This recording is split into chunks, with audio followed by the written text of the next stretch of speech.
साथियों, मेरा बहुत सौभाग्य है कि एनडीए के नेता के रूप में आप सब साथियों ने सर्वसम्मति से चुन करके मुझे एक नया दायित्व दिया है और इसके लिए मैं आपका बहुत बहुत आभारी हूं।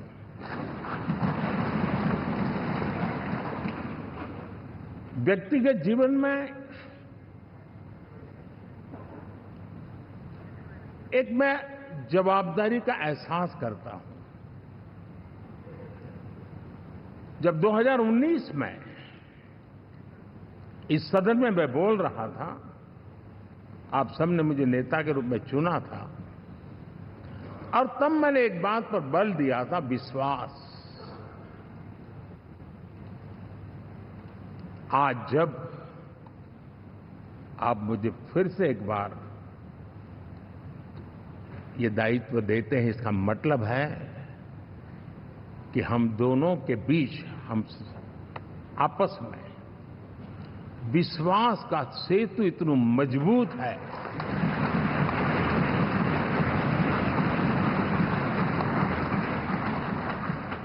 ये अटूट रिश्ता विश्वास की मजबूत धरातल पर है और ये सबसे बड़ी पूंजी होता है। और इसलिए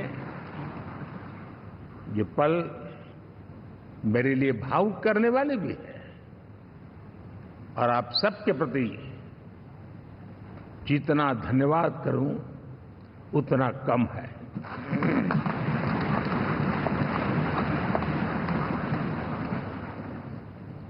साथियों,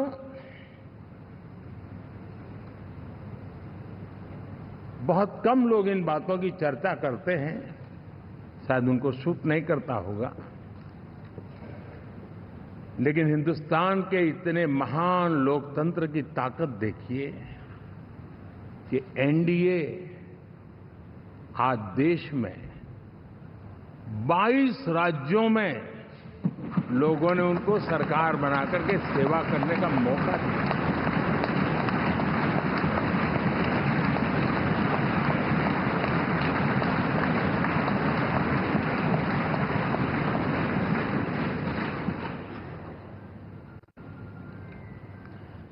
हमारा ये अलायंस सच्चे अर्थ में भारत की असली जो स्पिरिट है, जो भारत का आत्मा है,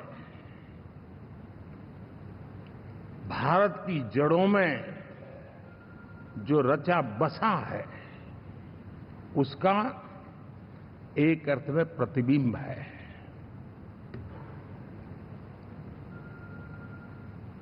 और मैं इसलिए कह रहा हूं कि थोड़ी नजर करें, हमारे देश में 10 ऐसे राज्य जहां हमारे आदिवासी बंधुओं की संख्या प्रभावी रूप से है, निर्णायक रूप से है, जहां इस आबादी आदिवासियों की ज्यादा है, ऐसे 10 राज्यों में से 7 राज्यों में एनडीए सेवा कर रहा है।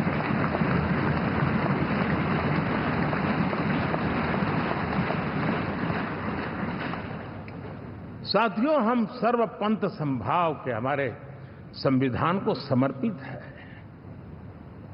और देश में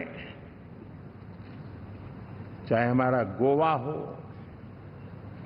या हमारा नॉर्थ ईस्ट हो, जहां बहुत बड़ी मात्रा में हमारे ईसाई भाई बहन रहते हैं, आज हम उन राज्यों में भी एनडीए के रूप में सेवा का अवसर हमें मिला।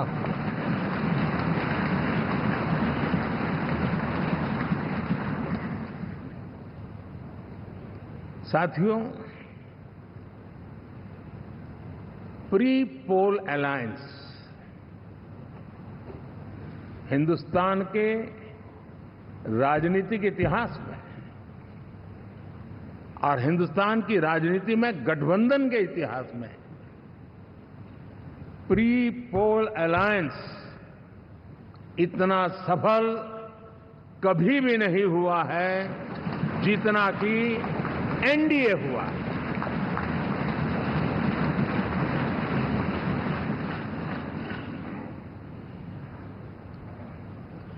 और ये गठबंधन का विजय हमने बहुमत हासिल किया है और मैं कई बार कह चुका हूं, शब्द अलग होंगे लेकिन मेरे भाव उसमें एक सातत्य है।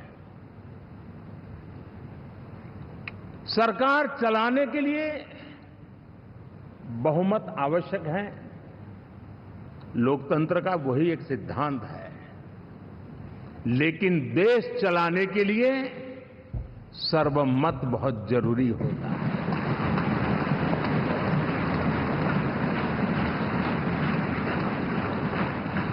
और मैं आज देशवासियों को यहां से विश्वास दिलाना चाहता हूं कि आपने जिस प्रकार से हमें बहुमत देकर के सरकार चलाने का सौभाग्य दिया है, ये हम सबका दायित्व है कि हम सर्वमत का निरंतर प्रयास करेंगे और देश को आगे ले जाने के लिए हम कोई कोर कसर नहीं छोड़ेंगे।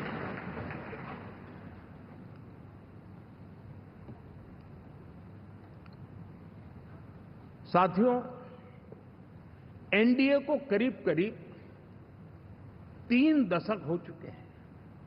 यानी आजादी के 75 साल में 3 दशक एनडीए, ये सामान्य घटना नहीं है जी।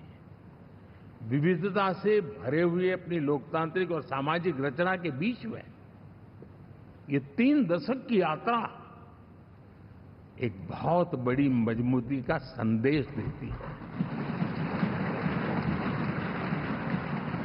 और मैं आज बड़े गर्व के साथ कहता हूं कि किसी एक समय वो था कि संगठन के कार्यकर्ता के रूप में इस अलायंस का हिस्सा था, व्यवस्थाओं से जुड़ा रहता था और आज सदन में बैठ करके आपके साथ काम करते करते मेरा भी नाता इससे 30 साल का रहा है और मैं कह सकता हूं, हकीकतों के तथ्यों के आधार पर कह सकता हूं, ये सबसे सफल अलायंस है।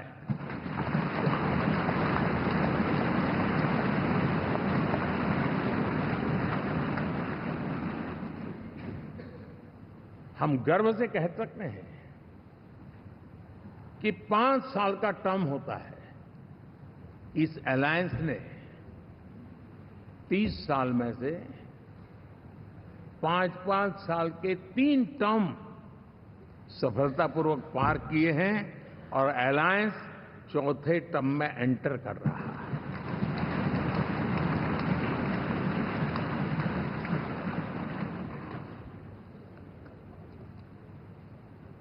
साथियों, इस बात को जो राजनीति के विशेषज्ञ हैं, अगर मुक्त मन से, मुक्त मन शब्द बहुत महत्व का है, वे सोचेंगे तो पाएंगे कि एनडीए ये सत्ता प्राप्त करने का या सरकार चलाने का कुछ दलों का जमावड़ा नहीं है। ये राष्ट्र प्रथम की मूल भावना से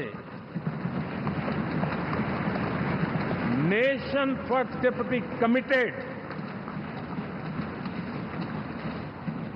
वैसा ये समूह है।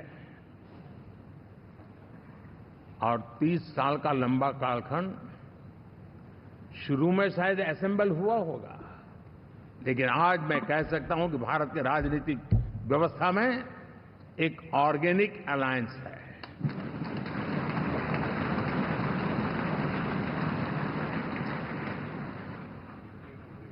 और ये मूल्य श्रद्धेय अटल बिहारी वाजपेयी, श्री प्रकाश सिंह जी बादल, श्री बाला साहब ठाकरे, श्री जॉर्ज फर्नांडिस, श्री शरद यादव, अनगिनत नाम मैं कह सकता हूं। इन लोगों ने जिस बीज को बोया था, वो आज भारत की जनता ने विश्वास का सिंचन कर करके उस बीज को वटवृक्ष बना दिया है।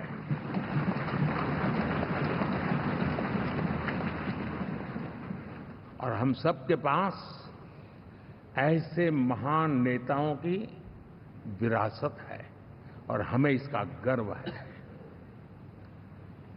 बीते 10 वर्षों में हमने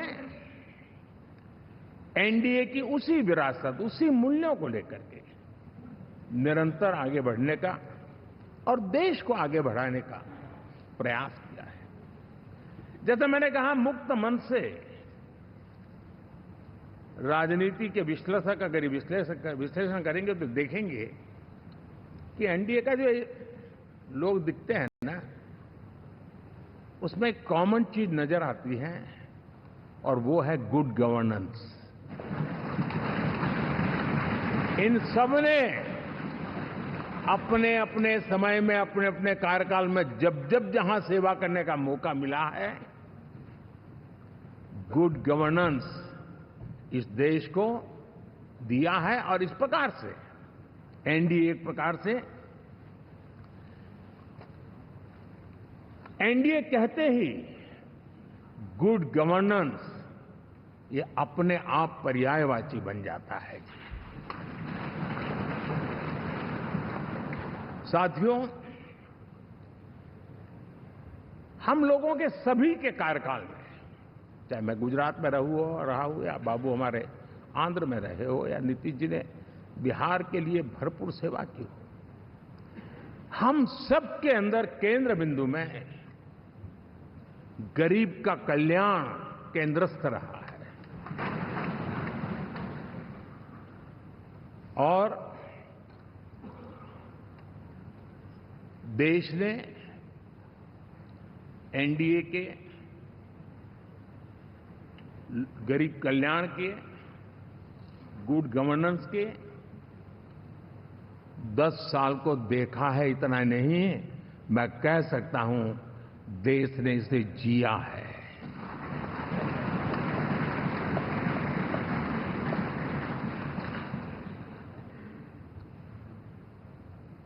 जनता जनार्दन ने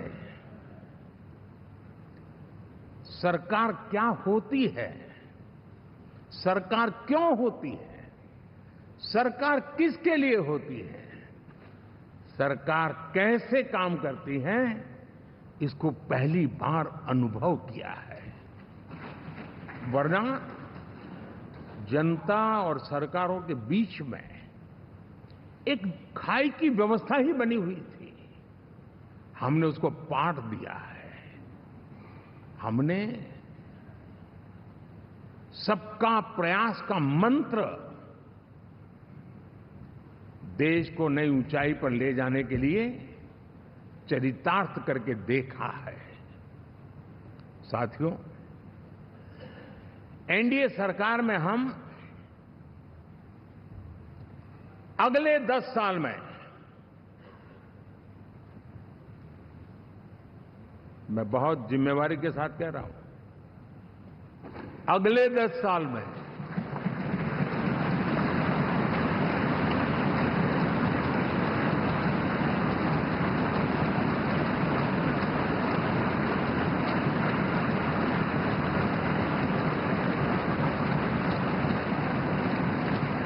गुड गवर्नेंस,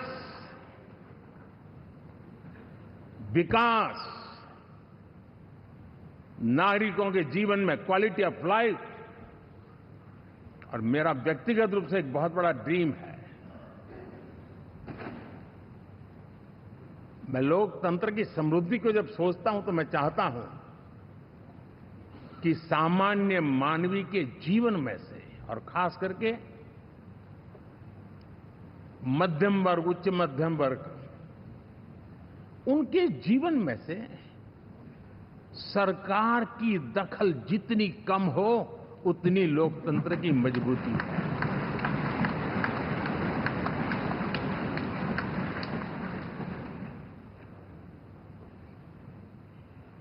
और आज के टेक्नोलॉजी के युग में बहुत आसानी से हम, वरना एक दिन में 10 काम हो तो 10 अलग अलग वो सारी चीजें मांगेंगे। हम बदलाव चाहते हैं। गुड गवर्नेंस का ये भी एक महत्वपूर्ण पहलू है।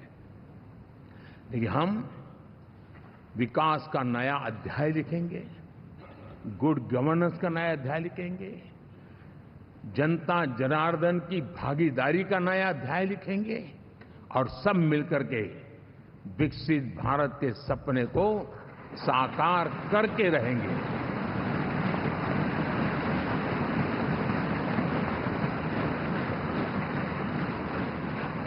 साथियों, एनडीए में, और मैं अगर विस्तार से कहूं तो सदन में किसी भी दल का कोई भी जनप्रतिनिधि होगा, मेरे लिए सब बराबर है।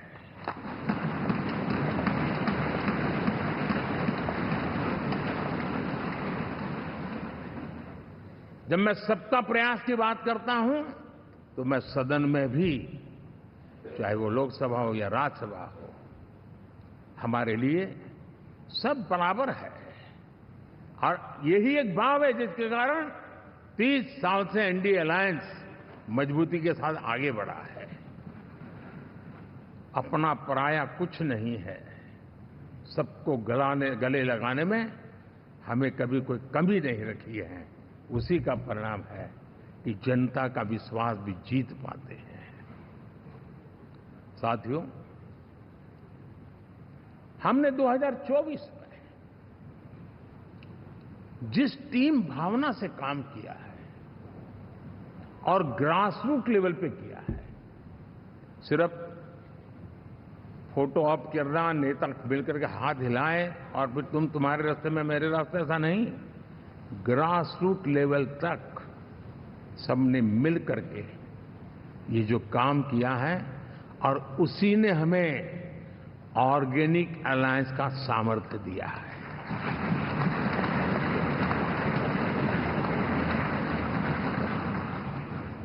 एक दूसरे का सहयोग किया है।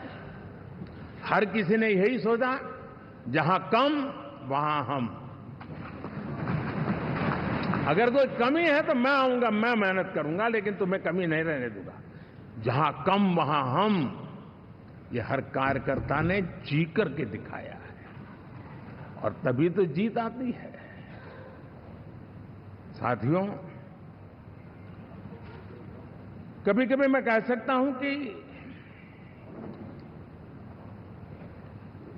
हमारा 10 साल का अनुभव है, भारत के हर क्षेत्र का और भारत के हर नागरिक का जो एस्पिरेशंस हैं, रीजनल एस्पिरेशंस हैं, वे और नेशनल एस्पिरेशंस, इसका एक अटूट नाता होना चाहिए। इसके बीच में हवा तक गुजर न सके, इतना जुड़ाव होना चाहिए, तब देश आगे बढ़ता है।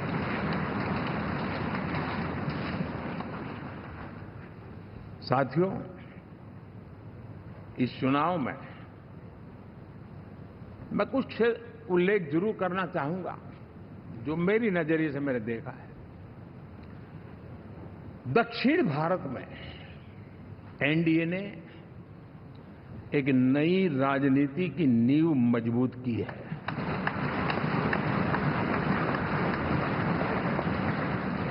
अब देखिए, कर्नाटक एंड तेलंगाना, अभी अभी तो इनकी सरकारें बनी थी,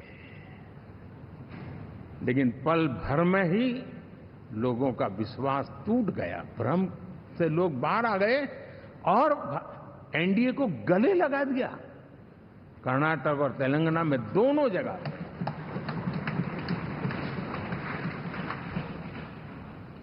साथियों, तमिलनाडु, मैं तमिलनाडु की टीम को भी बधाई देना चाहूंगा। और वहां हमारा एनडीए समूह बहुत बड़ा भी है और कईयों को पता था कि हम एक शायद एक सीट नहीं लड़ा पाएंगे, लेकिन इस लड़ाई में हम साथ रहेंगे। और मैंने बहुत से एनडीए के साथी तमिलनाडु में ऐसे हैं कि जिनका कोई उम्मीदवार नहीं था, लेकिन इस झंडे को ऊंचा रखने के लिए वो जी जान से जुटे थे। और इसलिए आज तमिलनाडु में भले हम सीट नहीं जीत पाए, लेकिन जिस तेजी से एनडीए का वोट शेयर बढ़ा है, वो साफ साफ संदेश दे रहा है कल में क्या लिखा हुआ है।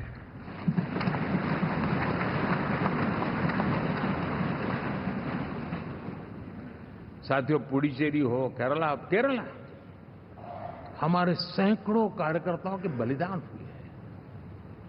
यूडीएफ हो या एलडीएफ हो, शायद हिंदुस्तान के राजनीतिक जीवन में इतना जुल्म एक विचारधारा को लेकर के जीने वालों के ऊपर हुआ होगा तो सिर्फ मैं कह सकता हूं केरल में हुआ है। जम्मू कश्मीर से भी ज्यादा हुआ है। उसके बावजूद भी सामने कहीं विजय नजर नहीं आता था। उन्होंने परिश्रम की पराकाष्ठा में कभी पीछे नहीं रहे,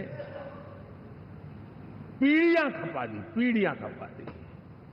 और आज पहली बार संसद में केरल से हमारा प्रतिनिधि बन के आया।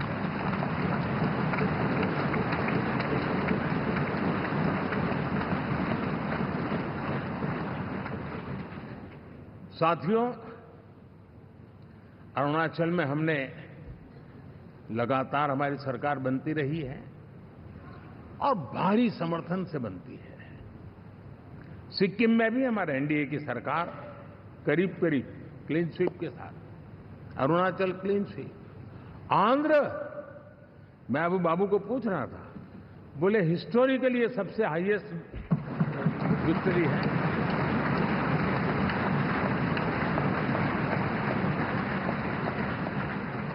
और ये जो यहां दिखता है ना पवन, ये पवन नहीं, ये आंधी है।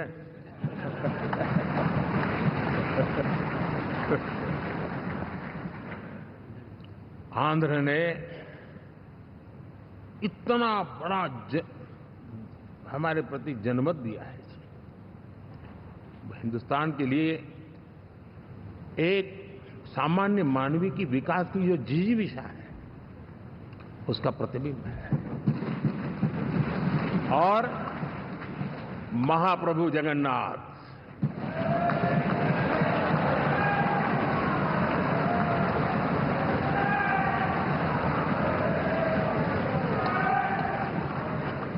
और मैंने अनुभव किया हमेशा।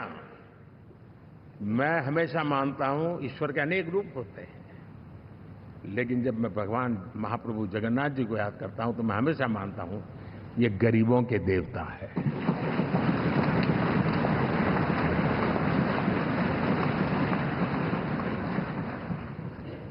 और वहां जो क्रांति रूप परिणाम आया है, मैं इसे एक रिवॉल्यूशन देख रहा हूं।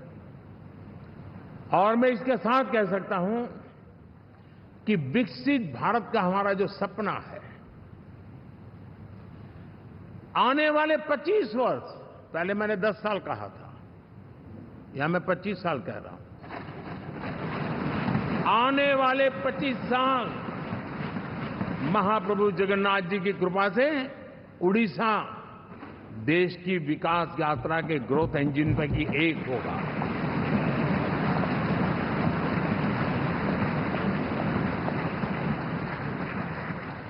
साथियों, हम लोग जब 4 जून के नतीजे चल रहे थे, मैं तो अपने काम में कुछ व्यस्त था। बाद में फोन आना शुरू हो गए, तो मैंने किसी को पूछा, यार ये तो ठीक है आंकड़े वांकड़े, तो मुझे ये बताओ कि ईवीएम जिंदा है कि मर गया?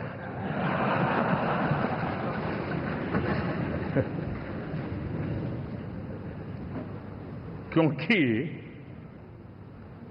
ये लोग तय करके बैठे थे कि भारत के लोकतंत्र और लोकतंत्र की प्रक्रिया के प्रति विश्वास ही लोगों का उठ जाए, और लगातार ईवीएम को गाली देना। और मुझे तो लगता था कि शायद इस बार वो ईवीएम की अर्थी का जुलूस निकालेंगे, लेकिन 4 जून शाम आते आते उनको ताले लग गए, ईवीएम ने उनको चुप कर दिया। ये ताकत है भारत के लोकतंत्र की, ये ताकत है भारत की निष्पक्षता की, ये भारत की ताकत है भारत के चुनावी तंत्र की, चुनाव आयोग की। और मैं मानता हूं कि ये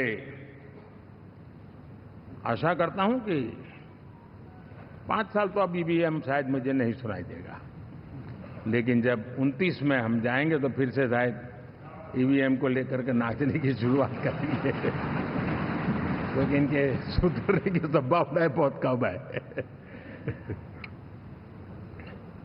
आप देखिए, चुनाव के समय मैंने पहली बार देखा, शायद हर तीसरे दिन इलेक्शन कमीशन के काम में रुकावट आए, इसके लिए सुप्रीम कोर्ट के दरवाजे खटखटाए गए, भांति भांति की एप्लीकेशन, और एक ही टोली थी। और लोकतंत्र के प्रति जिनका भरोभार अविश्वास है, ऐसे लोग सुप्रीम कोर्ट का उपयोग करते हुए कैसे रुकावट डाले, इसका निरंतर प्रयास करते रहे। और चुनाव आयोग की ताकत का एक बड़ा हिस्सा अदालतों में, इस पीक अवर्स में, चुनाव के पीक अवर्स में, यानी कितनी निराशा लेकर के ये लोग मैदान में आए थे कि उन्होंने पूरा हमला उसी इंस्टीट्यूट पे लगा दो ताकि चुनाव के कोई भी परिणाम आए, हम दुनिया के सामने भारत को भी बदनाम कर लें। ये षड्यंत्र का हिस्सा था दोस्तों, और कभी भी देश उनको माफ नहीं करेगा। साथियों, इंडी गठबंधन वाले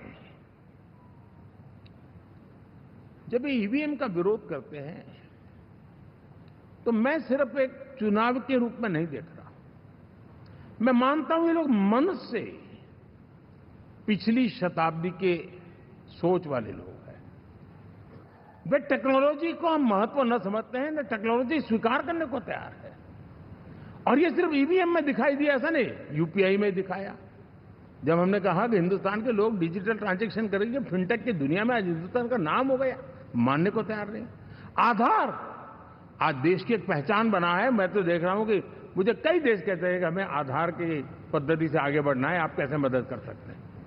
उस आधार को रोकने के लिए सुप्रीम कोर्ट में बार बार जाकर के परेशानियां पैदा की। यानी मूलतः ये प्रगति के विरोधी, आधुनिकता के विरोधी, टेक्नोलॉजी के विरोधी इंडी अलायंस हमने देखा है। साथियों, इस देश के लिए ये भी चिंता का विषय है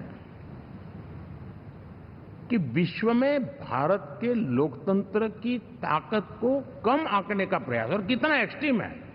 मैं दुनिया में ढोल पीट रहा हूं कि हम मदर ऑफ डेमोक्रेसी है, और ये दुनिया में जाकर के बता रहे नहीं हमारे देश में तो डेमोक्रेसी ऐसा कुछ नहीं, कि वो मोदी बैठ गया है, वो एक चाय बेचने वाला यहां पहुंच कैसे गया, कुछ तो गड़बड़ की होगी। ये जो इनकी मनस्थिति है जी, भारत के नागरिकों को चुनाव प्रक्रिया के प्रति अविश्वास पैदा करने का जो उनका षड्यंत्र है, मैं मानता हूं कि अब दुनिया भी भारत के लोकतंत्र की विविधता, विशालता, व्यापकता, गहनता, इन सबको भी जानने समझने के लिए आकर्षित होगी।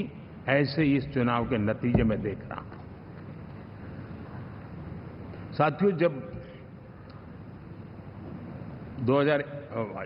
1 तारीख को मतदान पूरा हुआ और 4 तारीख को काउंटिंग, इस बीच की चीजों को आप देखिए। योजनाबद्ध तरीके से देश को हिंसा की आग में झोंकने का बयान दिए जाते थे। यहां इकट्ठे होना, यहां पहुंचना, यहां करना। कुछ लोग इस चीज को गंभीर नहीं लेते हैं, लेकिन ये बहुत गंभीर है। आप भारत के लोकतंत्र को, पहले उसकी व्यवस्था को अनादर करते हो, अब परिणाम आने से पहले एक ऐसा माहौल बना दो कि बस आग लगा देंगे। हर प्रकार से उन शब्दों का अर्थ यही निकलता है कि उन्होंने देश को उस दिशा में ले जाने का प्रयास किया था। लगातार देश को गुमराह करने का प्रयास किया गया, देश के लोगों को बांटने का प्रयास किया। अरे चुनाव एक ऐसा लोकोत्सव होता है कि ज्यादा से ज्यादा लोगों को हम जोड़े, तोड़ने के लिए नहीं होता है। लेकिन हर प्रकार से कोशिश यही की गई। साथियों, मैं मानता हूं कि 2024 के लोकसभा के चुनाव के जो नतीजे हैं, हर पैरामीटर से देखेंगे, दुनिया ये मानती है और मानेगी कि ये एनडीए का महाविजय है।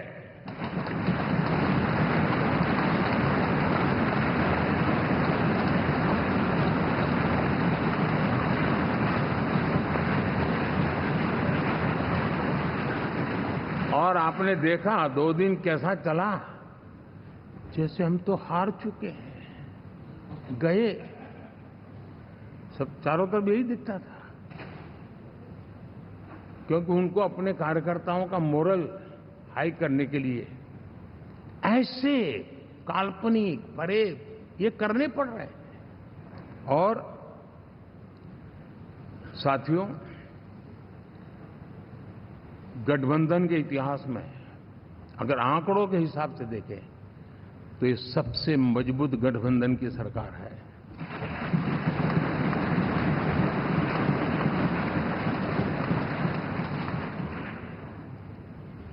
लेकिन कोशिश ये की गई कि इस विजय को स्वीकार न करना, उसको पराजय के छाया में डुबो कर रखना। लेकिन उसकी ऐसी चीजों की बाल मृत्यु हो जाती है, और हो भी गई। लेकिन देशवासी जानते हैं कि न हम हारे थे, न हम हारे हैं।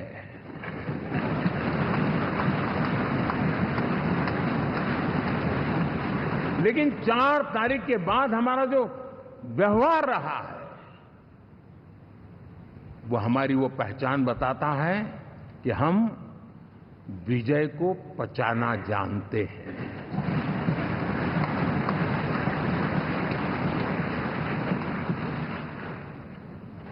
हमारे संस्कार ऐसे हैं कि विजय की गोद में उन्माद पैदा नहीं होता है, और न ही पराजित लोगों के प्रति उपहास करने के हमारे संस्कार हैं। हम विजय को भी पचाते हैं और पराजित का भी उपहास करने की विकृति हम नहीं पालते। ये हमारे संस्कार हैं। अब किसी भी बालक को पूछो कि भाई लोकसभा के चुनाव के पहले सरकार किसकी थी, तो कहेगा एनडीए। 24 के नतीजों के बाद सरकार किसकी बनी, एनडीए। फिर हारे कहां से भाई? पहले भी एनडीए थी, आज भी एनडीए, और कल भी एनडीए है।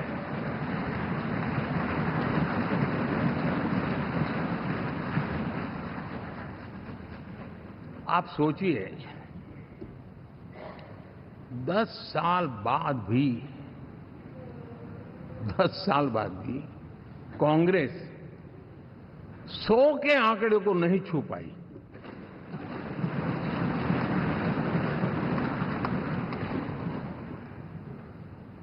और अगर मैं 14, 19 और 24 3 चुनावों को जोड़ करके कहूं, कांग्रेस के 3 चुनाव जोड़ूं, तो इन 3 चुनावों में जितनी सीटें मिली है, उससे ज्यादा हमें इस चुनाव में मिली है।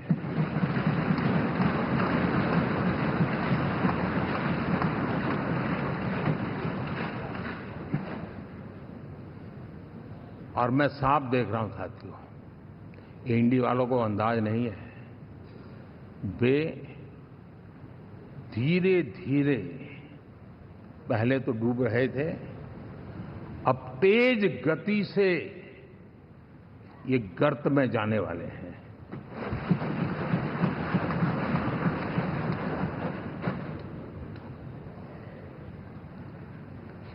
साथियों, इंडिया अलायंस वाले देश के सामान्य नागरिकों की जो समझ है, आज भी वो उसके सामर्थ्य को समझ नहीं पाए हैं या समझना चाहते नहीं हैं। भारत के सामान्य व्यक्ति की भी एक समझ है, और जो जमीन से जुड़ा रहता है ना, वो समझ को छूता है, समझता है, पहचानता है, वो वहां नहीं है। साथियों, इन लोगों का जो व्यवहार रहा है 4 तारीख के बाद, मैं आशा करता था कि वे लोकतंत्र का सम्मान करेंगे, लेकिन उनके व्यवहार से लगता है कि शायद उनमें ये संस्कार आए, इसके लिए हमें और इंतजार करना पड़ेगा, और तो मैं ज्यादा कुछ कह नहीं सकता। और ये वो लोग हैं जो खुद की पार्टी के पीएम का अपमान करते हैं, उसके निर्णयों को फाड़ देते थे। खुद की पार्टी को विदेशी मेहमान आ जाए तो उसके लिए चेयर नहीं होती थी। ये सारे दृश्य आपने देखे हैं, ठीक। और मैं समझता हूं कि इन सारी स्थितियों में से हम लोकतंत्र की मजबूती और जनता जनार्दन के प्रति आस्था, इसको हम, साथियों, लोकतंत्र हमें सबका सम्मान करना सिखाती है। विपक्ष में भी जो सांसद जीत करके आए हैं, मैं उनको भी बधाई देता हूं।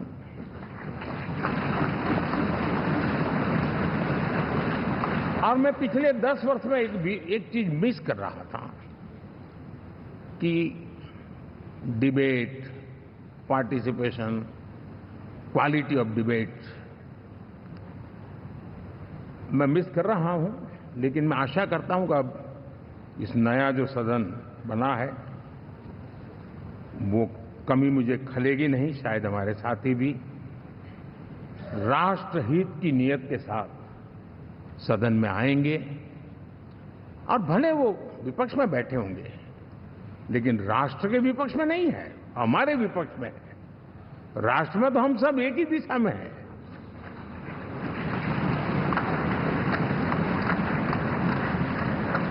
राष्ट्र में हमारा कोई पक्ष विपक्ष नहीं है। राष्ट्र में तो हम 140 करोड़ है। और मैं आशा करता हूं कि वो राष्ट्र हित की भावना को लेकर के सदन में आएंगे और सदन को समृद्धि देने में वे कुछ न कुछ योगदान करेंगे। साथियों, 24 का जनादेश एक बात को बार बार मजबूती दे रहा है, बार बार मजबूती दे रहा है कि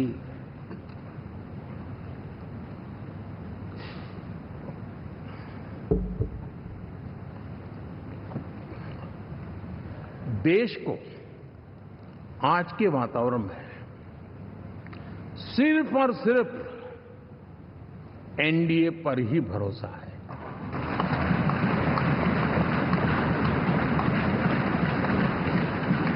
और जब इतना अटूट विश्वास है, इतना भरोसा है, तो स्वाभाविक है देश की अपेक्षाएं भी बढ़ेगी।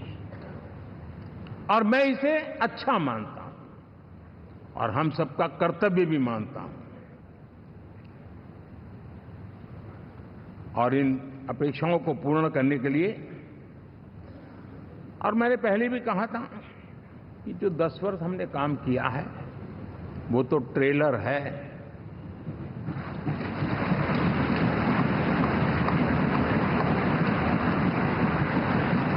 और वो मेरा चुनावी वाक्य नहीं था, ये मेरा कमिटमेंट है।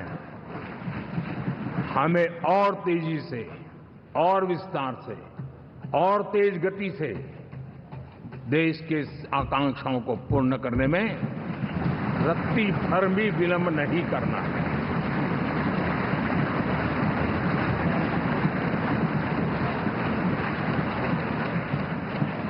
जनता जनार्दन चाहती है हम पहले से ज्यादा डिलीवर करें। जनता चाहती है कि हम खुद ही हमारे पुराने रिकॉर्ड तोड़े। और मैं साथियों एक तरफ एनडीए रखूं, दूसरी तरफ भारत के लोगों के सपने और संकल्पों को रखूं, तो मैं कहूंगा NDA, new India, develop India, aspirational India.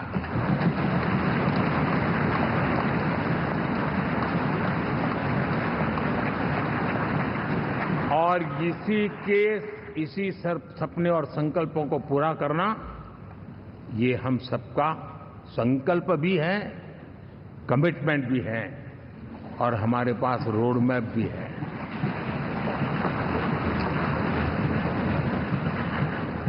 साथियों, एनडीए ने हमेशा करप्शन फ्री, रिफॉर्म ओरिएंटेड, स्थिर सरकार देश को दी है। जब जब हमें अवसर मिला हम लोगों ने काम किया है। उसके सामने कांग्रेस नेतृत्व वाली यूपीए, अब उन्होंने पुरानी अपनी छवि सुधारने के लिए नाम बदल दिया, लेकिन पहचान घोटालों की है। आए दिन घोटाले, यही पहचान रही है। और नाम बदलने के बावजूद भी देश उनके घोटालों को नहीं भुला है, उनको नकारा है।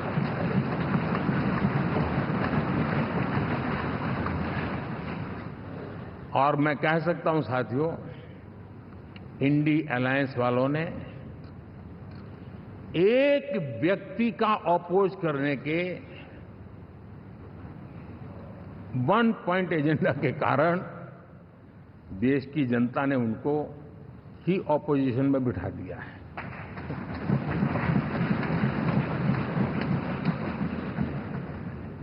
एनडीए विकसित भारत इस संकल्प को लेकर के चुनाव में गया था, देश के लिए सकारात्मक सोच को लेकर के गया था, देश की युवा शक्ति के सामर्थ्य को समझ करके नए अवसरों को लेकर के देश को आगे बढ़ने की बात लेकर के गया था। जबकि हमारे सामने जो लोग थे वो भ्रम फैलाना, झूठ फैलाना, यही गुमराह करने वाले काम यही करते रहे थे। अब एनडीए और उनका देखें, इवन नामांकन में जाएंगे तो भी आपको देखेगा उनका चुनाव प्रचार, उनका नामांकन, हम लोगों का एक एक दृश्य देख लीजिए और उनका एक एक दृश्य देखिए, कितना बड़ा अंतर है। हर चीज में उनका कैरेक्टर दिखाई देता है। और क्या रहा, फोटो ऑप के लिए तो उन्होंने अलायंस घोषित कर दिया, लेकिन कितने ही राज्यों में वो आपस में लड़ते रहे हैं, चुनावी जंग में एक दूसरे की पीठ में छुरा भोंकते रहे हैं। कभी उन्होंने कहा कि ये तो हमारा वैचारिक अलायंस है, वो विचार लेवल पर ठीक है, बाकी नीचे तो हमारा अपना हम तैयार करेंगे। और अब फिर उन्होंने कहा कि भाई हम तो सीट के आधार पर अलायंस करेंगे, टोटल न भी करें, ये भी खेल खेला। और अभी अभी तो चुनाव पूरा शुरू कर दिया कि ये तो हमारा अलायंस लोकसभा के चुनाव के लिए ही था, बाद में नहीं है, ये भी शुरू कर दिया। यानी मैंने बहुत पहले कहा था कि आप देख लेना 4 जून के बाद बिखराव शुरू हो जाएगा, और वो शुरू हो चुका है।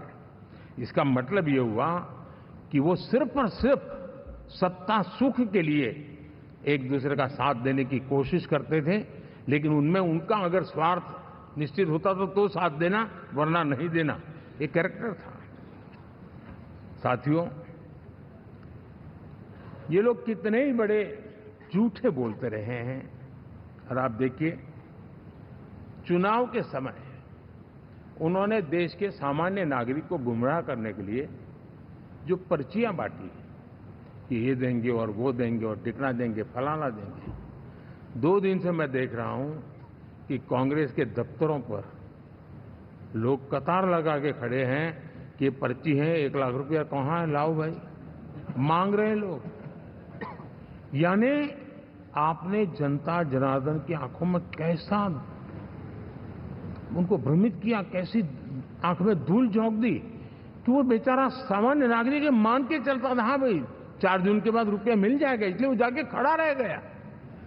और अब उसको धक्का मारा जा रहा है, डंडे मारे जा रहे हैं, वहां से निकाला जा रहा है। अब इस प्रकार का चुनाव ये अपने आप में देश के गरीबों का अपमान है, हमारे देश के सामान्य नागरिकों का अपमान है। और कभी भी देश ऐसी हरकतों को न भूलता है, न ही कभी माफ किए बिना माफ कभी करता है।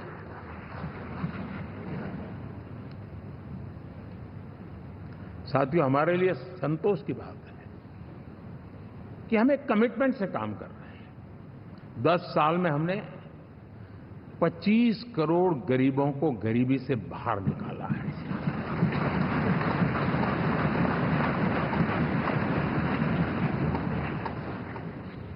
गरीब कल्याण का एक सुरक्षित मजबूत कवच दिया है हमने उसको, और उसके अंदर भी एक नए एस्पिरेशंस पैदा हुए हैं कि हां, अब मुझे गरीब नहीं रहना है, और उसके लिए मुझसे जो हो सके मैं हर अवसर का फायदा उठाऊंगा। 3 करोड़ गरीबों को घर, ये ऐसे कहने का आंकड़ा नहीं है जी, कितनी मेहनत पड़ती है मुझे मालूम है, लेकिन हम सफलतापूर्वक इसको कर पाए हैं। 4 करोड़ लोगों को दे चुके हैं, 3 करोड़ का हम संकल्प लेकर के आज से आगे बढ़ेंगे। यानी ये भी हिम्मत है कि 4 करोड़ देने के बाद जिन परिवारों का विस्तार हुआ है, जरूरत पड़ी है, और राज्यों की भी उसमें इच्छा है, 3 करोड़ नए घर बनाने का संकल्प। 70 वर्ष की आयु से ऊपर के व्यक्तियों को, नागरिकों को 5 लाख रुपए तक इलाज के लिए मुफ्त इलाज की व्यवस्था। मुद्रा योजना के तहत हमारे नौजवानों को कारोबार के लिए 20 लाख तक की उनकी बैंक से उनको लोन मिले, इसकी व्यवस्था।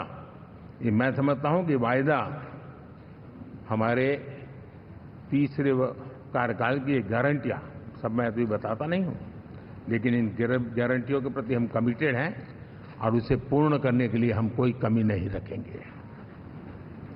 साथियों, गरीब का सशक्तिकरण और मिडिल क्लास को सुविधा, ये हमारी प्राथमिकता है, क्योंकि मध्यम वर्ग अब इस देश का एक बहुत बड़ा चालक बल है। भारत की ग्रोथ स्टोरी में ये ऐसे ऐसे नए फोर्सेस मैं देख रहा हूं जो हमारी बहुत बड़ी शक्ति बनने वाले हैं, और इसलिए हम उस पर भी उतना ही, और मिडिल क्लास की बचत कैसे बढ़े, सेविंग कैसे बने, उसके लिए, उसके क्वालिटी ऑफ लाइफ के लिए हम क्या कर सकते हैं, हमारी योजनाओं का विस्तार कैसे किया जाए, हमारे नीति नियमों में बदलाव कैसे किया जाए, उस पर भी हम आने वाले दिनों में काम चाहते हैं। साथियों, पंचायत से पार्लियामेंट तक हमारी नारी शक्ति की सक्रिय भागीदारी, ये हमारा कमिटमेंट है। और हमने हमारे पिछले कार्यकाल में नारी शक्ति वंदन अधिनियम करके उस बात को हमने आगे बढ़ाया है, और वो दिन दूर नहीं होगा जब हमारे सदन में बहुत बड़ी तादाद में हमारी माताएं बहनें देश का नेतृत्व करती हुई दिखाई देगी।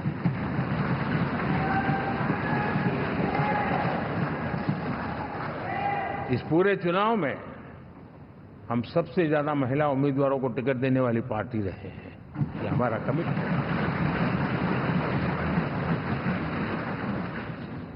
हमारी महिला सांसदों को जो आशीर्वाद देश की जनता ने दिया है, मैं इसके लिए विशेष रूप से उनका आभार व्यक्त करता हूं। और साथियों, आपने देखा होगा G20 समिट में दुनिया के सामने एक विषय लेकर के हम बड़े आग्रह से गए हैं, और वो है empowerment of women, development of women. इन सारी बातों को तो हम परिचित हैं। हमने एक नया शिफ्ट किया है, और हम G20 समिट से भी इसको आगे बढ़ा रहे हैं, विमेन लेड डेवलपमेंट।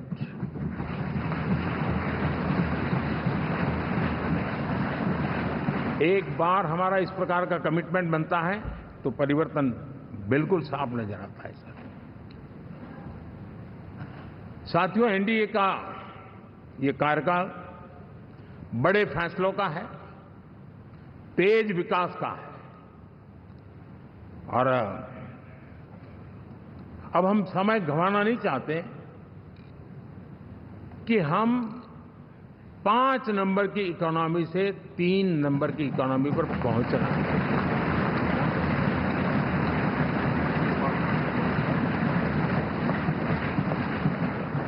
और ये खाली 5 और 3 का आंकड़ा नहीं है। उसके कारण जो अर्थव्यवस्था का कद बन जाता है, वो सामान्य मानवी की आशा आकांक्षाओं को पूरी करने के लिए सरलता बढ़ जाती है।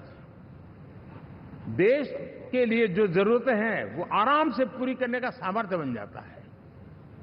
और इसलिए हम उस दिशा में बड़ी कोशिश करके आगे बढ़ना चाहते हैं। राज्यों का सहयोग भी उसमें उतना ही महत्वपूर्ण है। और भारत के संविधान ने हमें जिस प्रकार का दिशा निर्देश किया है कोऑपरेटिव फेडरलिज्म का, लेकिन मैंने उसमें आग्रह रखा है कॉम्पिटिटिव कोऑपरेटिव फेडरलिज्म। हमारे राज्यों के बीच में भी तंदुरुस्त स्पर्धा हो, राज्य और केंद्र के बीच में भी तंदुरुस्त स्पर्धा हो, हम अच्छा करने की स्पर्धा करें। और उस दिशा में हम आगे बढ़ना चाहते हैं। और हमने देखा है कि जब मैं कॉम्पिटिटिव कोऑपरेटिव फेडरलिज्म की बात करता हूं, आपने देखा G20 समिट हम एक जगह पे कर सकते थे, हम भी मालाएं पहन करके फोटो निकलवा सकते थे, लेकिन हिंदुस्तान के अनेक शहरों में 200 से ज्यादा मीटिंगें हुई और दुनिया भर के नीति निर्धारक जो कहे G20 देशों के और बाकी भी 5-7 देशों के, वो हिंदुस्तान के कोने कोने में गए, उनके देशों में जाकर के भारत की विविधता, भारत की विशालता, इसकी चर्चा कर रहे हैं। उनके लिए आश्चर्य है। हमने तो दिल्ली आकर के वापिस जाते थे, पता ही नहीं था कि देश इतना बड़ा है। ये अपनी एक ताकत का परिचय हुआ है। हमने कोविड में देखा, राज्यों के साथ कोऑपरेशन के साथ हमने जिस प्रकार से लड़ाई लड़ी और एक सूत्र में रह करके लड़े, दल किसी का भी हो सरकार में, लेकिन हमने इस काम को किया क्योंकि हमारा कोऑपरेटिव फेडरलिज्म के प्रति कमिटमेंट है। एस्पिरेशनल डिस्ट्रिक्ट एक ऐसा मॉडल है गवर्नेंस का जिसमें राज्य भी उतना ही सक्रियता से हमारे साथ जुड़े हुए हैं। और दुनिया के लिए जो डेवलपिंग कंट्रीज हैं, उनके लिए गवर्नेंस का एक ऐसा मॉडल प्रस्तुत हो रहा है जिसका अब तो केस स्टडी के रूप में दुनिया के अनेक यूनिवर्सिटी केस स्टडी करना शुरू की है। अब उसको हम आगे बढ़ाते हुए एस्पिरेशनल ब्लॉक की तरफ ले जा रहे हैं, ताकि हमारे ग्रासरूट लेवल पे भी जो वीक एरियाज हैं, जहां सुविधाएं अभी सामान्य एवरेज से भी नीचे हैं, उसको हम जल्दी से जल्दी उस स्टेट की एवरेज तक लाना चाहते हैं। देश का रीजन कोई भी क्षेत्र हो, सर्वांगीण विकास को लेकर के हम चले हैं। साथियों, गत 10 वर्ष में इंफ्रास्ट्रक्चर के क्षेत्र में हमने एक बहुत बड़ा, यानी सोचने में भी बदलाव लाए। जमीन पर तो लाए, वरना हमारे देश में सोचा चलेगा यार, अरे एक बार कर लो ना, उस सहारे में से बदलाव नहीं। अब तो अच्छा ही चाहिए, बड़ा ही चाहिए, जल्दी से जल्दी पहुंचाने वाला चाहिए। सामान्य मानवी के मन को हमने इस तरह से प्रेरित भी किया है और पुरुषार्थ करके हमने उस दिशा में काम किया है। 5 साल में हमें गति शक्ति, यानी इस प्रकार के प्लेटफॉर्म पर जो काम किया है, जो काम 6-6, 8-8 महीने तक नहीं होता था, वो आज 15-20 दिन में कर सकते हैं। सर, टेक्नोलॉजी का उपयोग करके हम काम कर रहे हैं। और ये जब होता है तो उसका मूल फायदा देश के नौजवानों के लिए रोजगार के अति अवसर बन जाते हैं। उनके लिए जीवन में सिलेक्शन के लिए बहुत बड़ा दायरा बढ़ जाता है। और वो हमें, साथियों, आज भारत दुनिया में विश्व के लिए एक नया मैन्युफैक्चरिंग हब के रूप में उभर रहा है। और जब हम मैन्युफैक्चरिंग हब कह रहे हैं, तब सिर्फ इलेक्ट्रॉनिक गुड्स या सर्विसेज की मैं बात नहीं कर रहा हूं। मैं फूड प्रोसेसिंग में भी आज दुनिया में हम बहुत तेजी से आगे बढ़ रहे हैं और वो भारत के किसानों को बहुत बड़ी ताकत देने वाला है। उसी प्रकार से स्पेस हो, आर्टिफिशियल इंटेलिजेंस हो, स्टार्टअप्स की बात हो, स्किल जॉब अपॉर्चुनिटीज की बात हो, आज भारत बहुत तेजी से आगे बढ़ेगा, बढ़ रहा है, ये मेरा विश्वास है। साथियों, मुद्रा योजना, ड्रोन दीदी, विश्वकर्मा योजना, इसने भी नई संभावनाओं को जन्म दिया है। साथियों, हमारी संस्कृति हमारी विरासत, उसके प्रति हम जितना ध्यान केंद्रित करेंगे, दुनिया के लिए आकर्षण का केंद्र बनेगा। और इसलिए हम उन दिशा में, और मैं मानता हूं भारत के लिए टूरिज्म एक ऐसा एवेन्यू है जो गत शताब्दी में हमें कभी, आज से लेकर के पीछे के 100 साल में कहूं, ऐसा अवसर नहीं मिला है जैसा आने वाले 25 साल में मिलने वाला है। दुनिया भारत की तरफ मुड़ने वाली है। अब हमारा काम है हम इसके लिए आवश्यक व्यवस्थाओं को विकसित करें, हमारी विरासत के प्रति हम हमारा पर्यटन का विकास करते हुए एक विन विन सिचुएशन का हम फायदा उठाएं, और उसमें बहुत अधिक निवेश की संभावनाएं मैं देखता हूं। और ये ऐसा क्षेत्र है जिसमें हर स्तर के लोग कमाते हैं, गरीब से गरीब आदमी भी कमाता है और बड़ी बड़ी होटल वाला भी कमाता है, हर कोई इसमें कमाता है। और हमने टूरिज्म के हम बल देना चाहते हैं, बहुत पोटेंशियल है। आज जो इंफ्रास्ट्रक्चर के क्षेत्र खुले हैं, इसका फायदा इसको मिलता है। एयरवे हो, रेलवे हो, हमारे एक्सप्रेस वे हो, ये हमारा यातायात जितना बेहतर हो, और हमारा डिजिटल कनेक्टिविटी का जो काम है, ये इसके लिए एक बहुत बड़ा पॉजिटिव ग्राउंड तैयार कर रहा है और जिसका फायदा मिलने वाला है। और जो वोकल फॉर लोकल और रीजनल टूरिज्म, इसको एक बल देने का काम है। साथियों, अब दुनिया एक नए युग में प्रवेश रही है। जिस समय औद्योगिक क्रांति हुई, उस समय हम गुलामी के दौर से गुजर रहे थे, तो औद्योगिक क्रांति का जितना फायदा लेना चाहिए हम नहीं ले पाए।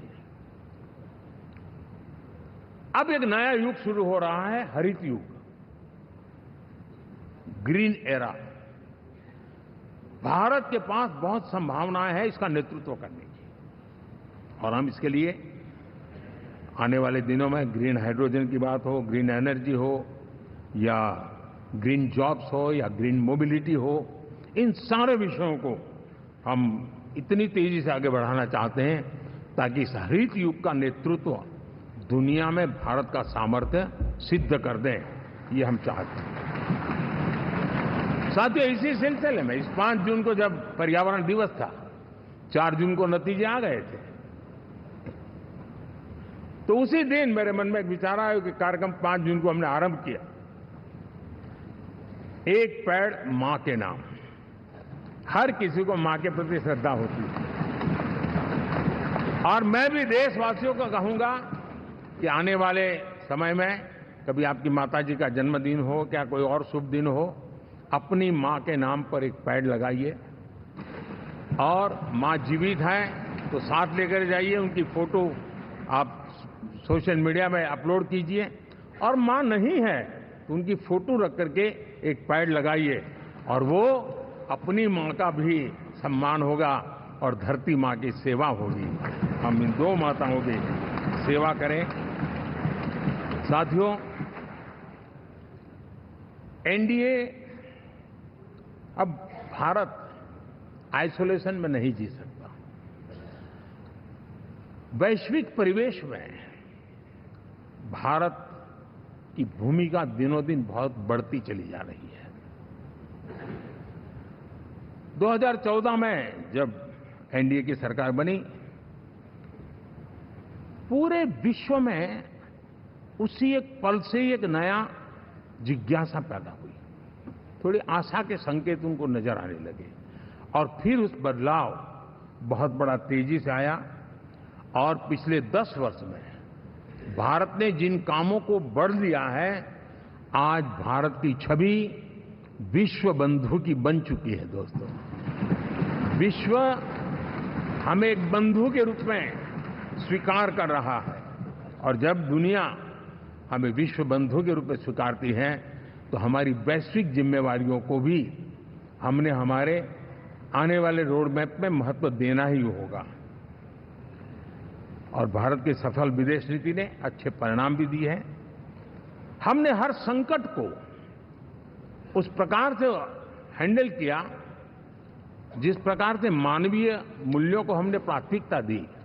उसका परिणाम है कि सामान्य मानवी के मन में ये विश्व बंधु वाला भाव बहुत मजबूत हुआ, और भारत का सेवा भाव का जो कैरेक्टर है उसको विश्व ने पहचाना है, चाहे यूक्रेन का संकट हो, चाहे अफगानिस्तान का संकट हो, हर हमारे लोगों को बचाना हो, हमने किसी भी में हमने कोई कमी नहीं रखी है। और साथियों, ये क्षमता के कारण भारत में निवेश की संभावनाएं बहुत बढ़ने वाली है। मैं राज्यों से भी कहूंगा कि आप प्रगतिशील नीतियां बनाकर रेडी रहिए। विश्व आज आपके आंगन पे दरवाजे पर दस्तक दे रहा है, और जो राज्य ज्यादा स्पष्ट नीतियों के साथ आएगा, जो राज्य उन कंपनियां विदेश जाने वाले लोगों को ठीक से हैंडल करेगा, उसको बेनिफिट मिलने ही वाला है। और भारत ने जो नीतियां बनाई है, भारत ने जो वातावरण बनाया है, उसका लाभ भारत के हर राज्य को मिलना चाहिए, और उस दिशा में हम तेजी से काम करना चाहते हैं। साथियों, हमने G20 समिट में देखा है, दुनिया का भारत के प्रति नजरिया बदला है। जो लोग इन चीजों को माइन्यूटली देखते होंगे, उनको पता होगा कि G20 एक प्रकार से कई संकटों से गुजर रहा था। उतार चढ़ाव आते रहते थे, बिखराव भी नजर आ रहा था, लेकिन भारत में G20 आने के बाद नए प्राण से भर गया है, नया सामर्थ्य आ गया है। और ये भारत की ताकत है कि उसने पूरे विश्व को जोड़ने में G20 के माध्यम से बहुत बड़ा काम किया है। और उसके इन दिनों भी जो परिणाम आए, इसके बाद मेरा काफी समय विदेश के सरकारों से फोन अभिनंदन स्वीकार करने में गया।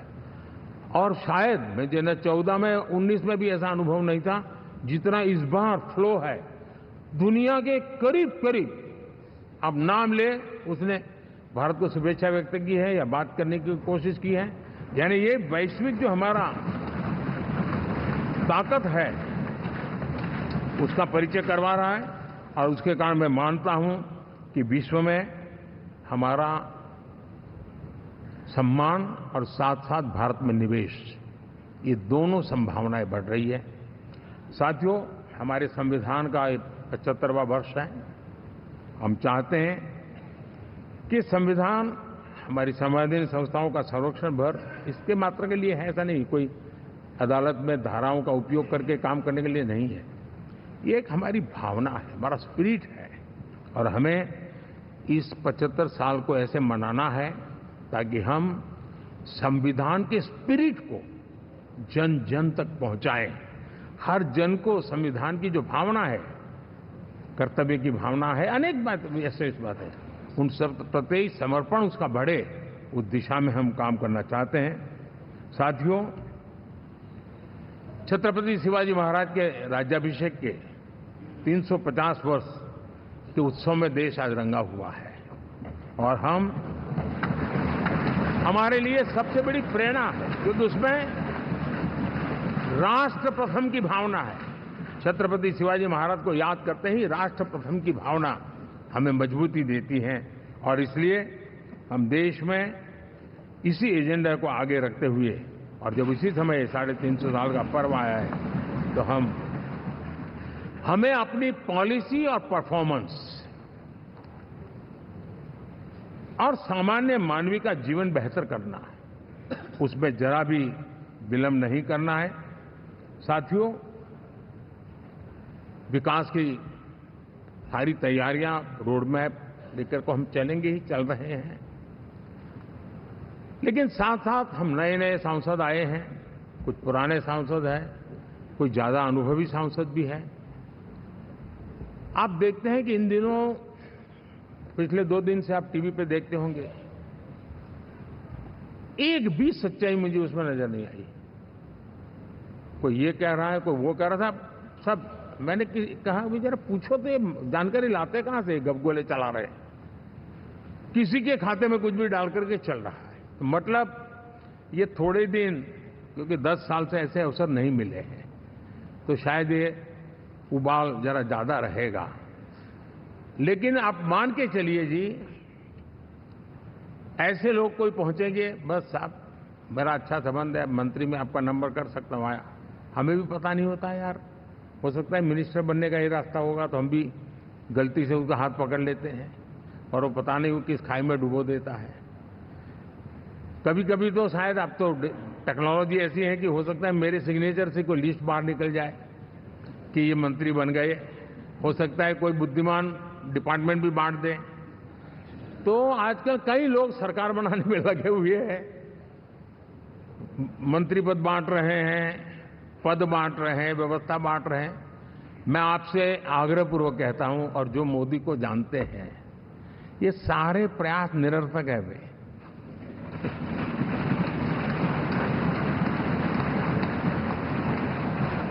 आप भी किसी का फोन आ जाए तो 10 बार वेरीफाई कीजिए कि जिसने फोन किया है वो सचमुच में अथॉरिटी है। अदरवाइज कोई भी कहे भाई आपका नाम हो गया है, सुबह परिवार को बुला लीजिए, शपथ समारोह में आना है, हो गया। तो ऐसी गपबाजी करने वाली एक बहुत बड़ी फौज रहती है। कुछ लोग आदतन करते रहते हैं, कुछ लोगों को मजाक आती है लेकर, और कुछ लोग बदइरादे से करते हैं। मेरा सभी सांसदों से आग्रह है कि हम इन सारे षड्यंत्रों का शिकार न बने। दूसरा, हमारे जो इंडिया अलायंस वालों ने इस चुनाव में फेक न्यूज में एक्सपर्टाइज कर लिया, डबल पीएचडी कर लिया उन्होंने, वो शायद इसका भरपूर उपयोग करेंगे। हम कृपा करके इन चीजों से दूर रहें, अफवाहों से दूर रहें। ये जो टीम बैठी है वो अनुभवी टीम है, मुझे भी सही सलाह देने वाली टीम है, और इसलिए टीम मिलकर के बहुत सही निर्णय करने वाली है। कृपा करके ब्रेकिंग न्यूज के आधार पर देश चलेगा नहीं, ये मान के चलिए।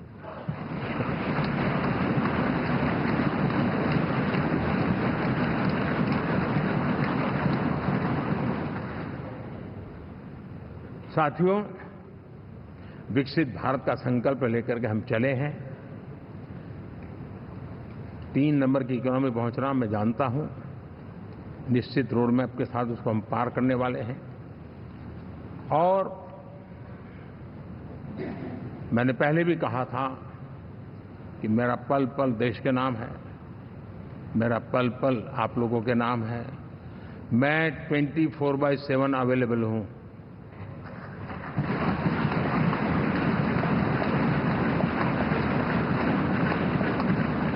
हमें मिलकर के देश को आगे बढ़ाना है। फिर से एक बार आप लोगों ने मुझ पर जो विश्वास जताया है, जो प्यार दिखाया है और जो समर्थन दिया है, वाकई मैं मानता हूं भारत के लोकतंत्र की एक बहुत बड़ी ताकत है। मैं जितना आपका आभार व्यक्त करूं उतना कम, और मैं विश्वास दिलाता हूं कि मैं आपकी आशा अपेक्षाओं को पूरी करने में, परिश्रम करने में कोई कमी नहीं रखूंगा।